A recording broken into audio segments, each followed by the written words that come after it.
we're all a bit pissed off. I think for all different reasons why, and going after this, how do we actually improve it or fix it is the question. Paul, we decided to boycott a day. Tell everybody why. It was to do with control. It didn't come down to finances and anything like that. It was to do with control, and it's sort of a message to Ashley that he can't control the agenda when it comes to this football club and this team. What are you not happy about? Well, it goes to show you that social media and Twitter and the likes is not the barometer of public opinion, because people were absolutely streaming in. I don't know what the official attendance is today, but it's got to be in the high 40s. We said beforehand we expected it, to be that. We've been criticised.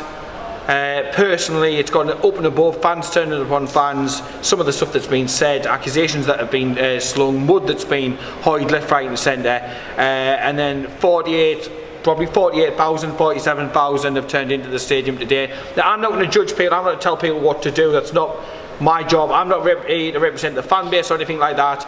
I'm representing myself. Everybody else represents themselves. And then as a collective, Newcastle Fans TV, as a group of individuals.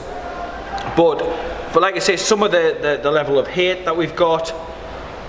Do you think that's from people who don't normally go to games or live far away? Because that's the general conception that I get, is that it's people that don't live in this area or maybe live abroad, and they can say that, oh, you've got to boycott, because they can't actually join in the boycott. Well, if you look today, like I said, we were outside the stadium, the protest at Sports Direct was non-existent. You're going up to the stadium and there's 20 or 30 people roughly who are protesting and actively making a sound and a voice. And you've got to commend them. And you do. Whatever your opinion is, for people to stand there in the rain, and the pissing doing the rain, for 20, 30 people. As tens of thousands of people go past and they're shouting, believing what they believe in, whether you think that's right or wrong, you've got to commend that. That's some bollocks to do that, whether you think it's right or wrong. To stand there in the pissing doing rain, and the rain's been absolutely stinking the last week. It's been after the past week since we had the heat wave. And Kyle, you're more upset with the fan base. Why? Well, all summer, the one thing that's been like a dark cloud over this entire, when Bruce came in, when the signings have came in, the one overlining factor has been boycott Arsenal. We boycotted Arsenal. The Magpie channel boycotted Arsenal. Gallagher Shots boycotted Arsenal. Did yous? I'm sorry, there might be a couple in the comments and things like that live far away and things like that. 50,000. Are you the ones that are going to the games? You're questioning them, what them people? I think.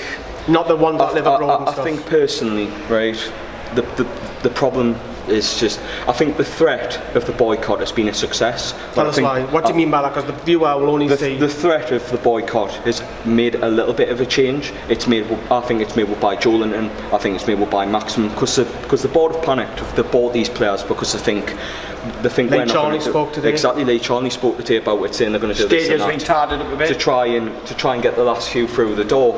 And I just think they've panicked at the threat of boycott Arsenal. But boycott Arsenal wasn't a success. I mean, you've got the people at Sports Direct in the march and things like that. And I wasn't in the march, but I joined them on Northumberland Street. And if fans were serious about boycott Arsenal, Northumberland Street should be full of people wanting to boycott Arsenal. It's one match, do you know what I mean? Yeah. I'm flipping gutted I missed the game. I've got my season ticket. I was seeing people going to the ground and thinking it's going to be well over 45,000, I might as well go in myself, but I didn't.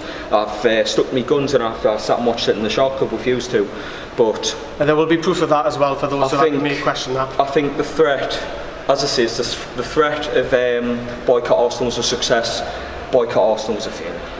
An abject one. I think for me, I'm proud that I done it in some extent, and I'll probably, if it was, I guess the question is how can you go on and improve that, because it's every time it seemed that it's dead.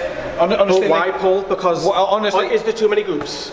Yeah, it's too splintered, it's too fractured, it's all on social media. I said it's not a barometer for the actual reality of the world that we live in, because the noise that was created, the trends, number one trend, this, that and the other, people putting out these magic numbers to sound, 80% of season ticket holders are going to boycott, this, that and the other, and then you get to today, and it's just, to me, it's absolutely farcical scenes. And then when they come to the next one, people are going to think, What's the point? It's not that though. Look, it's not just today. Boycott Wolves was an abject failure last year. The walk-in at West Ham was a failure last year. I've been I've been at every Magpie group meeting, and there's 300 people if that. If people were going to take this seriously, right, you'd be looking at a couple of thousand going to these. I mean, you've went to several meetings and there's 300 if you're lucky. And honestly, credit to those people that do go, because they stand for what they believe in. A lot of these people on social media will say, "Oh, boycott Arsenal," or "You scabs this," or "You're part of the problem." That, but the question 50,000. The question then is going to be labelled at you. Well, you've only done one game. That may be true that we've only done the one game. However, we'll have to move along a little bit because there is a car coming out. We are in the St James's Park car park. The question is, with that, is yes, we've done one game. Can we do another one? Well, that is the next burning question, because how can you improve this? I'll go in the middle of yours. How can you go on and get more and more thousands of people? For me, I agree with Paul to some extent. Twitter's not the place. That's one platform. You've got this group, that group, that group, that group, that group. Me. Follow us. There should be one group. Come in, lads. There should be one group uniting together and just focus on one aim. For me, I also think, Paul, I said this to you inside the Shark Bar, is you need a footballer. You need someone to be brave enough. I think of it. You've got a question, like going forward now, where do these groups stand in wanting to boycott? Do you know what I mean? Because even the supporters trust and stuff like that. A couple of thousand have boycotted today, and fair play to the man, one of them used 2 or 2. But where do you go from here? Because from now you're going to question the legitimacy of any boycott going forward. For me, I think you need someone like a Michael Chopra, someone who's going to be brave enough to front that and speak for the fans, because it'll gather a little bit more momentum. Yeah. You've got to get off Twitter. Twitter's a great platform to talk about football, it is, but use channels such as ourselves, such as the Magpie channel, such as Gallagher Shots, such as Sharky 100%, anybody that you can use to get that platform out. And sorry if I haven't mentioned every Newcastle YouTuber, Rubenstein, what have you.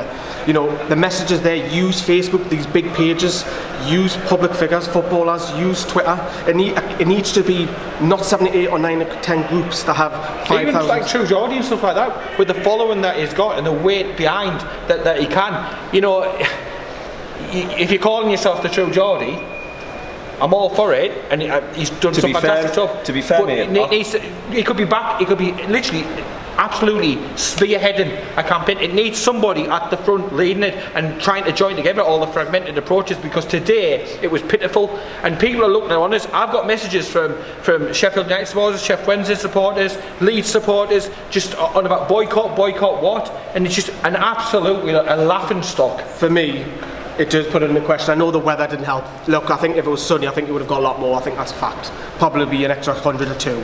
But that's still not enough.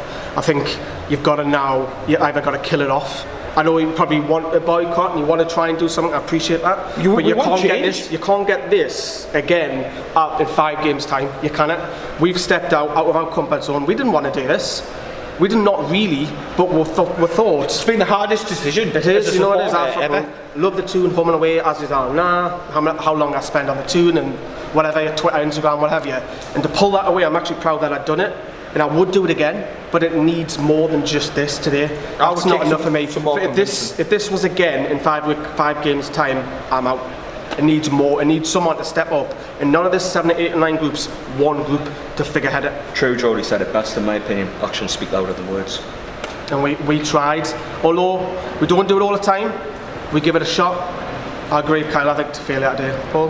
Yeah, totally abject failure. Let us know in the comments coming up tonight. All the usual scoring the players. Can't say we didn't try at the end of the day. We've tried to make a stand. We're looking to tell by our frustration. It fell flat on its face. Let us know tonight. All the videos coming up says bye bye.